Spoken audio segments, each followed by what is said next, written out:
Hi అండి. Home loan తొందరగా ఎలా కట్టాలి అని మీకు తెలియడం లేదా? అలా అయితే వీడియో మీకోసమే. సో మీరు హోమ్ లోన్ తీసుకున్నారా అండి? ఈ వీడియో చేస్తున్నారు అంటే మా తమ్ముడు రీసెంట్గానే హోమ్ లోన్ అనేది తీసుకున్నాడండి. సో తనతో పాటు నేను బ్యాంక్ వెళ్ళినప్పుడు నాకు కొన్ని ఐడియాస్ అయితే వచ్చాయి. సో అదే మీతో షేర్ చేసుకుందామని చెప్పి ఈ వీడియో అయితే చేస్తున్నాను. నేను కూడా బ్యాంక్లో అయితే 2 ఇయర్స్ అయితే వర్క్ చేశాను కాబట్టి నాకు హోమ్ లోన్ గురించి ఐడియా ఉంది. సో అందుకే నేను ఈ వీడియో అయితే మీకు చేస్తున్నాను అనమాట.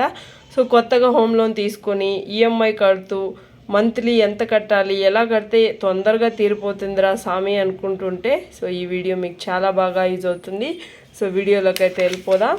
సో ఈఎంఐ గురించి ఫస్ట్ ఆఫ్ ఆల్ మీరు తెలుసుకొని ఉండాలి. సో ఎందుకంటే ఈఎంఐ ఆప్షన్ మనం ఎనేబుల్ చేసేటప్పుడు మనం ఎలాంటి ఫెసిలిటీస్ ఉన్నాయి, ఎలా కడితే మనకు తొందరగా తీరిపోతుందని చెప్పి మీరు అన్నీ తెలుసుకోవాలన్నమాట ఫస్ట్. నెక్స్ట్ ఫర్ ఎగ్జాంపుల్ ఒక 10 lakhs మీరు లోన్ తీసుకున్నారనుకోండి. సో 10 lakhsకి ఇంట్రెస్ట్ వచ్చేసి 8.5 ఉన్నింది అనుకోండి. నెక్స్ట్ టెన్యూర్ వచ్చేసి ఒక 15 years అలా అనుకుందాం. నేను ఎగ్జాంపుల్కి రాశాను, ఇంతే లోన్ తీసుకోవాలి అని ఏం లేదు. సో నేను అక్కడ కనుక్కునేది మీకు ఇక్కడ చెప్తున్నాను.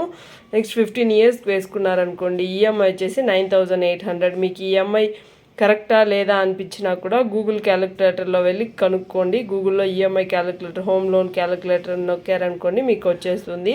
సో 9,800 అయితే మీకు మంత్లీ ఈఎంఐ అయితే పడుతుంది. సో ఈఎంఐ అనేది 2 partsగా మనం కడుతూ ఉంటాము. ప్రిన్సిపల్ అండ్ ఇంట్రెస్ట్ ఈ రెండు కలిపితే మనకి ఈఎంఐ అనేది వస్తుంది. So principal amount and interest amount first month మనం ఈఎంఐ కట్టేటప్పుడు ఎంత అమౌంట్ అనేది తగ్గుతుందో చూద్దామా.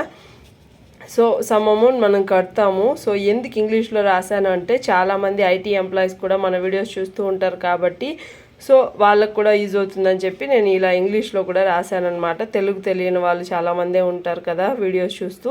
సో అందుకని ఈసారి ఇంగ్లీష్లోనే రాశానమాట. సో అలా కొంచెం అమౌంట్ అనేది ప్రిన్సిపల్ అండ్ ఫుల్ ఇంట్రెస్ట్ అనేది పడుతూ ఉంటుంది అనమాట. ప్రిన్సిపల్ చాలా తక్కువ తగ్గుతుందండి, ఇంట్రెస్టే ఎక్కువ ఉంటుంది మనం కట్టే ఈఎంఐస్లో.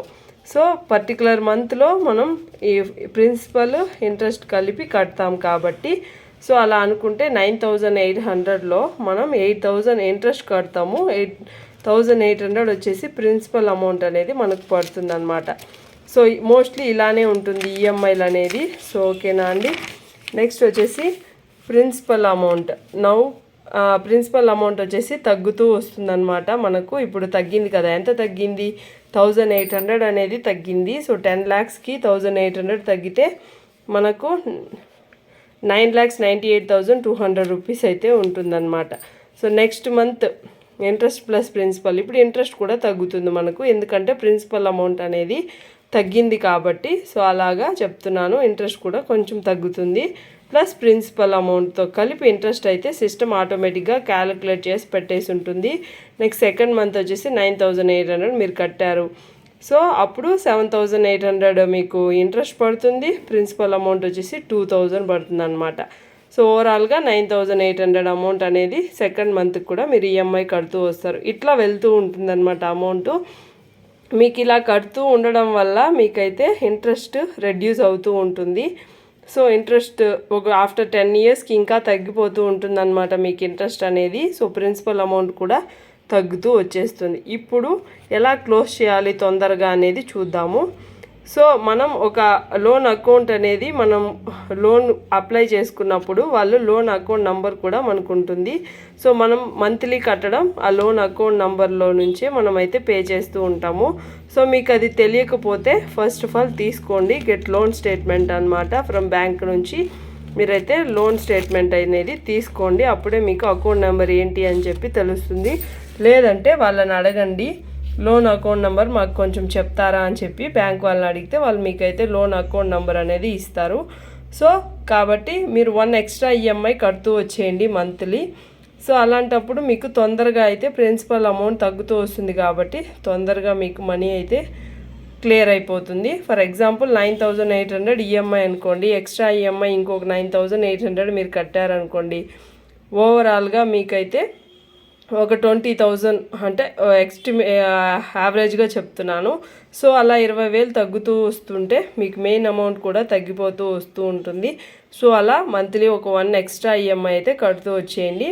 సో ఎప్పుడు కూడా కానీ ఈఎంఐని అయితే స్కిప్ చేయొద్దు. ఒకవేళ ఈ మంత్ ఎక్స్ట్రా కట్టేశారనుకోండి, నెక్స్ట్ మంత్ ఏముంది ఆల్రెడీ మన ఈఎంఐ కట్టేసాం కదా అని చెప్పి స్కిప్ మాత్రం చెయ్యొద్దు. ఎందుకంటే సో 3 months మనం ఈఎంఐ కట్టకపోతే ఇది వచ్చేసి ఎన్పిఏ కిందికి వెళ్ళిపోతుంది. ఎన్పిఏ అంటే నాన్ పర్ఫార్మింగ్ అసెట్ కిందికి మన హౌసింగ్ లోన్ అయితే వెళ్ళిపోతూ ఉంటుంది అనమాట. సో 3 months మనం ఈఎంఐ కట్టకపోతే అది ఆటోమేటిక్గా వెళ్ళిపోతుంది అనమాట, నాన్ పర్ఫార్మింగ్ అసెట్ కిందికి వెళ్ళిపోతుంది. సో అందుకని చెప్తున్నాను, ఎట్టి పరిస్థితుల్లోనూ ఈఎంఐని అయితే స్కిప్ చేయొద్దు. ఓకేనా? మీరు ప్రతి సంవత్సరం కట్టినా కూడా ఒక సంవత్సరంలో ఒక నెల కట్టకపోయినా మీకైతే మీ లోన్ అకౌంట్ వచ్చేసి నాన్ పర్ఫార్మింగ్ అసెట్ కిందికి వెళ్ళిపోతుంది. సో అందుకే చెప్తున్నాను, ఎలాంటి పరిస్థితుల్లో అయినా ఈఎంఐని అయితే స్కిప్ చేయొద్దు. ఓకేనా? Pay at least 1 extra EMI per year. అంటే మీకు మంత్లీ కట్టడం మీ వల్ల కాదు అనుకుంటే 1 yearకి ఒక ఎక్స్ట్రా ఈఎంఐ కూడా కట్టచ్చు. ఎందుకంటే మీరు ఒకవేళ మంచిగా ఇప్పుడు ప్లాన్ చేసుకున్నారు అంటే 10,000 అనుకోకూడదు కదా, మీరు ఇంకా ఒక 40,000 పెట్టుకోండొచ్చు. అలాంటప్పుడు మీకు వచ్చే 70,000-80,000 శాలరీకి మీకు 40,000 ఈఎంఐకి వెళ్ళిపోతే ఎక్స్ట్రా 40,000 ఎక్కడి నుంచి కడతారు చెప్పండి? సో అలాంటప్పుడు ఇయర్కి ఒక ఈఎంఐ ఎక్స్ట్రా కట్టడం చూసుకోండి. ఎందుకంటే బోనస్లు వస్తూ ఉంటాయి కాబట్టి అలాంటప్పుడు ఒక ఎక్స్ట్రా ఈఎంఐ కడుతూ వచ్చేయండి. సో అప్పుడు కూడా మీకు లోన్ అమౌంట్ అనేది తగ్గుతూ వస్తుంది.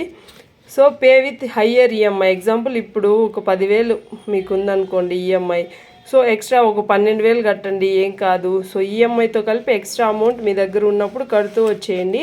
సో మీకు తగ్గుతూ వస్తుంది అనమాట, ఇంట్రెస్ట్ ప్లస్ ప్రిన్సిపల్ రెండు తగ్గుతూ వస్తుంది. కాబట్టి సో 10,000 ఉన్నప్పుడు 12,000 కట్టండి, 15,000 కట్టండి. మీ దగ్గర ఎంత అమౌంట్ ఉంటే అంత అమౌంట్ ఈఎంఐ కట్టేయండి. ఎందుకంటే తొందరగా హౌసింగ్ లోన్ అనేది క్లియర్ చేయాలనేది కదా మీ గోల్. సో అలాంటప్పుడు ఎక్కువ అమౌంట్ కడితే తొందరగా అయితే మీకు తీరిపోతూ ఉంటుంది. నెక్స్ట్ బల్క్ అమౌంట్ కూడా, ఒకవేళ మీకు అమౌంట్ బల్క్గా ఏదైనా వస్తుంది, ఒక షీటీ అమౌంట్ కానీ లేదంటే ఏదో ఒక రకంగా బల్క్ అమౌంట్ అయితే వస్తూ ఉంటుంది కదా ఇయర్లీ 1 time, అలాంటప్పుడు ఆ బల్క్ అమౌంట్ కూడా కట్టేయచ్చు. సో మంత్లీ మనం కట్టాలా ఇయర్లీ కట్టాలా అని చాలామందికి డౌట్స్ ఉంటుంది. సో మనం మంత్లీ కడితే బెస్టా, ఇయర్లీ ఎక్స్ట్రా ఈఎంఐ కడితే బెస్టా అని చెప్పి. సో ఓన్లీ మంత్లీ ఆప్షన్ అనేది బెస్ట్ అండి. ఎందుకంటే మంత్లీ కడితే మీకు ఈఎంఐ తగ్గుతుంది, అలాగే ప్రిన్సిపల్ అమౌంట్ కూడా తగ్గుతుంది అనమాట. So the extra amount